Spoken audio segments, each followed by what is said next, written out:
Salam jumpa kembali bersama Devlog.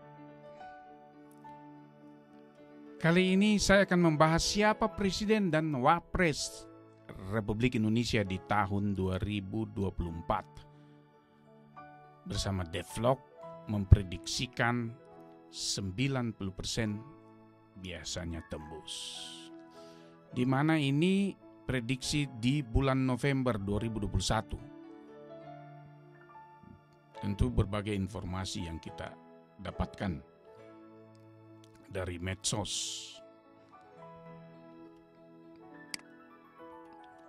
Nah,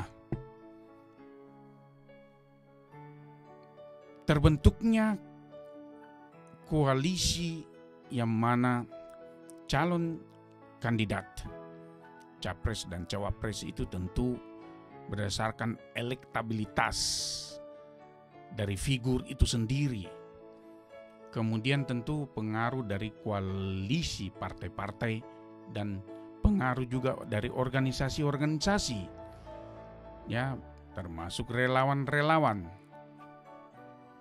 Itu bergantung dinamikanya berjalan terus. Bisa berubah nanti berjalannya waktu. Untuk sementara di bulan November ini prediksi yang kami lakukan, di mana kaum milenial itu banyak yang beranalisa bahwa kaum milenial sudah pasti memilih yang calon yang muda. Bagi saya itu saya tidak setuju, karena selama saya mengikuti sekian periode pilpres atau pilgub dan lain-lain, kaum milenial itu cuek aja dengan masalah dunia politik. Mereka lebih mementingkan kesibukannya di dunia happy-happy, entertain, olahraga kah, atau ada idola-idolanya di film, ya, film Korea kah, atau persepak bolaan mau di Eropa atau di Amerika dengan mereka punya idola. Itu aja yang mereka cerita. Begitu juga di kafe-kafe musik, maunya yang happy-happy aja lah. Jadi kurang lebih itu sekitar 80% itu cuek.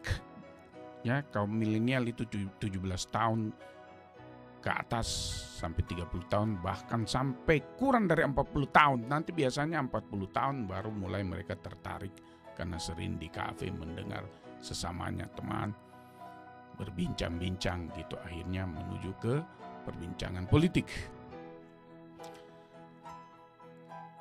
Ya, jadi hanya sekitar 20% saja itu yang anak-anak muda yang kumpul di kafe-kafe kah, atau ya maksudnya masuk di organisasi pemuda seperti KNPI ataupun organisasi seperti HIPMI, ya, BEM, mahasiswa dan lain-lain sebagainya. Nah, di sini kalau kita lihat selalu survei 3 kontestan itu, maka ini memungkinkan 3 pasang kandidat yang akan terbentuk di pertarungan Capres-Cawapres di tahun 2024. Yaitu Prabowo Subianto dengan pasangannya, Ganjar Pranowo dengan pasangannya, Anies Baswedan dengan pasangannya. Berdasarkan survei Litbang Kompas edisi tanggal 3-10 Oktober 2021, maka di sini adalah survei atas pribadi-pribadi, di mana Ganjar Pranowo, Prabowo Subianto, Anies Baswedan ini tetap 3 besar. Diikuti Ridwan Kamil, Khofifah, Sandiaga Uno, Puan Maharani, AHY, Airlangga Hartarto, Gatot Nurmantio. Kemudian muncul pula Andika Perkasa. Dan ini belum final karena dia baru dimunculkan. Mahfud MD dan lain-lain sebagainya, ya. Dan di survei dari 1220 di sini 37,9% ini belum mau menjawab, nggak tahu. cuek aja juga. Margin errornya kurang lebih 2,8% dan tingkat kepercayaannya 95%. Nah, di sini kita lihat pasangan pertama Prabowo Subianto dengan siapa saja. Kali ini kalau dia dengan Ganjar Pranowo, dan di sini apabila koalisi PDIP tetap dia konsekuennya dengan Gerindra, maka kalau mau menang koalisi ini partai PDIP ya dengan Gerindra, maka Ganjar Pranowo yang harus didorong. Jangan dia berdiri sendiri gitu sebagai 01. Dan di sini juga sulit kalau Ganjar mau dijadikan 01. Prabowo kan biar bagaimana punya masa setia itu tetap besar. Apalagi nanti Prabowo ini dan dia membuktikan bahwa dia adalah Garuda di dada yang merah putih dan dia membuktikannya, maka nanti yang pro Jokowi itu banyak kembali akan mendukung, walaupun nanti ditinggal oleh koalisi-koalisi yang lama, banyak yang tinggalkan dia, tetapi berbalik pendukung dari Jokowi juga, apalagi ditambah dengan Ganjar Pranowo, itu akan tertumpah ruah mendukung Prabowo. Pak Prabowo sendiri yang murninya itu memang di sekitar 20% dah. Karena sudah sebagian lari. Nah, ditambah dengan ini, maka pendukung Jokowi akan tumpah ruah mendukung ini, maka dia akan menjadi 48-55%. Di sini peluang menang. Nah, kalau dia perpasangan ternyata Ganjar Pranowo keluar, dia berdiri sendiri jadi 01, maka alternatif bisa berpasangan dengan Ridwan Kamil. Tapi tidak sampai 40%, dia hanya 38%. Begitu kalau dia kembali dengan Sandiaga Uno. Ini kita berbicara 3 pasang ya. Tidak sampai 40% juga. Maksimal 34%. Kalau dia dengan Prabowo dengan Puan Maharani, untuk sementara sekarang ini tertinggi dia cuma sampai 30%. Nah, sekarang pasangan kedua kalau Ganjar Pranowo keluar ternyata tidak dengan PDIP, diusung partai-partai lain seperti Golkar, Nasdem, ya bisa PKB dan lain-lain. Maka cenderung memang kalau disurvei nanti akan yang tertinggi adalah Andika Perkasa. Kenapa Andika Perkasa? Karena fansnya Andika Perkasa banyak loh, ya. Karena dia punya keberhasilan dan ketegasan. Nah, tentu pasangan sipil dengan TNI ini, ya pada waktu itu sudah purnawirawan juga, ini sangat bagus. Dan maksimalnya cuma 38%, di bawah 40% kalau terjadi 3 pasang ya. Nah, Prabowo juga tadi kalau tidak dengan Ganjar di bawah 40%.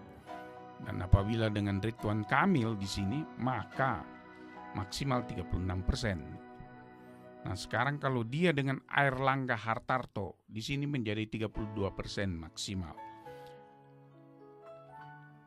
Kalau dengan Muhaimin Iskandar ini maksimal 30%. Kalau dengan Erick Thohir di bawah 30% menjadi 28%. Nah, di sini pasangan ketiga. Ini Anies Baswedan. Itu kalau terjadi 3 pasang, maka dia di rata-rata di atas 40% maksimalnya. Baik dengan Ridwan Kamil maupun dengan AHY juga tetap di atas 42%. Tetapi kalau dia dengan HRS dan UAS itu di bawah 40, sedikit ya, sampai 39%. Nah, ini dia. Kalau kita lihat di sini, kalau terjadi 2 pasang saja, apabila Ganjar ini menjadi 02-nya Prabowo Subianto, maka ini bisa mendapatkan sampai 55%. Berarti pasangan yang kedua ini tidak ada, pasangan ketiga ini bisa menjadi di mana Anies Baswedan itu tidak sampai 50%, pasangan dengan Ridwan Kamil, AHY dan lain-lain sebagainya, maka memang pemenangnya adalah Prabowo. Tetapi kalau pecah kongsi ya PDIP dengan Gerindra, maka terjadi 3 pasangan. Itu dimana memungkinkan Anies Baswedan menjadi pemenang. Dimana kalau tidak konsisten dengan perjanjian Teguh Umar atau nasi goreng untuk koalisi 2024 dan dipaksakan dengan Puan Maharani, kecuali kerja keras dan ada terjadi perubahan, kita tidak tahu. Tetapi peluang terbesar kalau koalisi PDIP dengan Gerindra adalah memang harus legowo Ibu Megawati pasangkan, bicara baik-baik dengan Ganjar Pranowo. Nah, apabila kalau sudah pecah dengan Pranowo, Ganjar dengan siapa dan menjadi kuat nantinya, misalnya akhirnya dia harus lebih 40%, maka bisa jadi kembali Prabowo menyatu dengan koalisi yang lalu-lalu, ya, dengan partai yang lalu-lalu, dengan koalisi Umat 212, PKS dan lain-lain, maka dipasangkan dengan Anies Baswedan. Ini sangat besar peluang perolehan suara bisa sampai 55% dan ini memungkinkan sebagai pemenang. Nah, kuncinya adalah apa? Bila Prabowo berpasangan dengan Ganjar Pranowo, maka jadi pemenang juga, kurang lebih ini suaranya 11-12. Bila berpasangan dengan Anies demikian juga. Ya, dan ini menjadi 2 kontestan nanti, ya. Nah, kalau tetap menjadi 3 pasang, maka Prabowo dengan siapa saja tidak sampai 40, Ganjar Pranowo dengan siapa saja tidak sampai 40, maka Anies Baswedan ini di atas 40, dia mempunyai peluang terbesar menjadi pemenang. Demikian. Terima kasih. Saya Devlog. Jangan lupa di like, di subscribe, dan aktifkan loncengnya supaya perkembangan berjalannya dinamika perpolitikan Pilpres ini akan diupdate terus, akan terjadi perubahan. Kemudian share kepada para sahabat. Terima kasih, sampai ketemu di updatean selanjutnya.